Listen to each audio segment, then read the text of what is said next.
What's up, guys? Glory to the Most High. So I got a message coming in, and there's a message about the papacy or whatever, and just like the traditions and the things they had done in the past, and how it lines up with Revelation, and sort of like being from wicked traditions or whatever. And so it went down into details about like the past and how it could line up with the Bible, but I just wanted to touch base on a couple more things. Like in Jeremiah, God had said to the people, they were stuck in this tradition of worshiping the Queen of Heaven. The main sign and marker before destruction of a people, a city, a town, was the worship of a Queen of Heaven. And these people just kept trusting in these false leaders that couldn't read the sign. That was like literally, that is literally a sign of a destruction. And so when I think of the Queen of Heaven, I think it's a clear sign to the prayers to Mary, and I've said it once before, and I'll say it again. Like you cannot, like, there is no intercessor before you get to the Christ or even to God the Father. Like, you're supposed to pray to God yourself. There is no in between, because otherwise you don't have a relationship. You have a relationship with the person, but even that person is supposed to be able to tell you how to pray. Like, and if they do tell you, and they tell you to go to the Queen first, like Our Lady of whatever's, then that's a sign of destruction for multiple towns. It's been like four different cities, I think, that was a sign, a clear sign. And he said, I'm tired of you doing your festivals and keeping your tradition. Have your tradition. Take it. I don't want that. I'm tired of you, and I'm gonna destroy you. Like, because you say that you're like with me, but you don't believe in what I've already done, what correction I've already made with people. And so, like, we're back at that stage again, where it's like, just worship God. How hard is that? Honestly, how hard is that? And something else comes up is that, like, it's coming up in my, it's stirring up right now inside me to say that, it's the darkness. You want to hide from light because it hurts those things that you do in darkness. When you can't, you don't want to bring it to the light. So you bring it to something else. You bring it to someone else instead of bringing it to God. You're afraid of correction, and we gotta suffer like Christ. I mean, is anybody, like, even the Pope goes through like some, like, he goes through his own patterns to get to where he's at, but none of his followers do the same thing.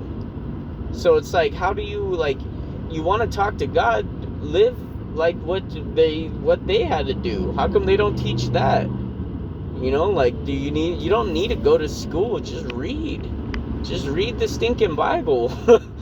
If you read the Bible, it'll start telling you, like, it sucks to say, it starts telling you things that you're doing wrong, but it also starts telling you that you're okay. Like that, since you're reading this, it'll start to correct you with love. And you won't be falsely driven into destruction. There's a lot of stuff going down right now in the United States, all around the world. I think that, it shows clearly God's, like, kind of pissed off, right? Like, I just don't see, like, I don't see a plague happening, right? Like, or a virus spreading around that keeps people away from church. If church was a good thing, right? Like, if the Sunday was a good thing. The guy talked about Sundays being switched. The Sabbath was switched to a Sunday, the first of the week, instead of the last of the week, which is like a sign of saying, hey, instead of the end of the week, I'm gonna, I'm gonna take a break on the first of the week to like kind of slap God in the face. And like, I don't think that there would be a virus out there stopping people from going to churches if Sundays were a good thing. Like, the signs are clear. If you believe in God, you got to believe in what's going on around us. If you don't believe in God, then don't think that those things are connected, but they're totally connected. And so, like, that's how I feel about that. And it's kind of, it's plain to see. Just like, you don't even have to read the Bible. Just like start with random verses that, like, on Google search random Bible verse, Google search random Quran verse, Google search anything with like a Bible message, and it'll talk to you about what's going on. Like, straight up, open a Bible randomly and point it out, and just relate whatever you read to your life. See what it's saying to you, like, and see how you feel about it. Know where you stand on it, because you can't, like, don't just go and think that you're like being led by a man to the right direction. Go seek God out. Go find him. Go, like, have a relationship with him. Have a relationship with the Spirit of truth. Like, the Spirit of truth is so awesome, because once you start dealing with it and start, telling the truth, all the lies start becoming like cartoon characters. You're able to pick out a lie right out the midst, even before people start speaking it. You can tell just right off the bat. And it's like having a superpower. You're like, oh, this is about to be something like a lie. And it almost feels like you can tell when people are BSing. You can tell when stuff's not true anymore, because when you're fed the truth, or the Spirit of truth, it all coordinates with itself. Only the lies are like, they don't make sense. So it's like, that doesn't make sense. That's probably not the truth. Like, just try it out, man. Like, yeah, I mean, you want to follow God, then follow God. Don't follow people. Pray for us, they said. Mary, the disciples, everybody said pray for us. They never said pray to us. They said pray for us. Like, as if we have the ability right now to pray for them. Like, it's crazy. Like, we do have the ability to do that. And because if we're in contact with God, then we don't need to go in between nothing.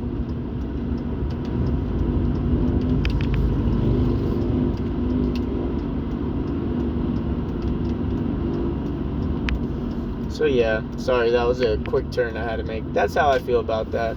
Have a good day, guys.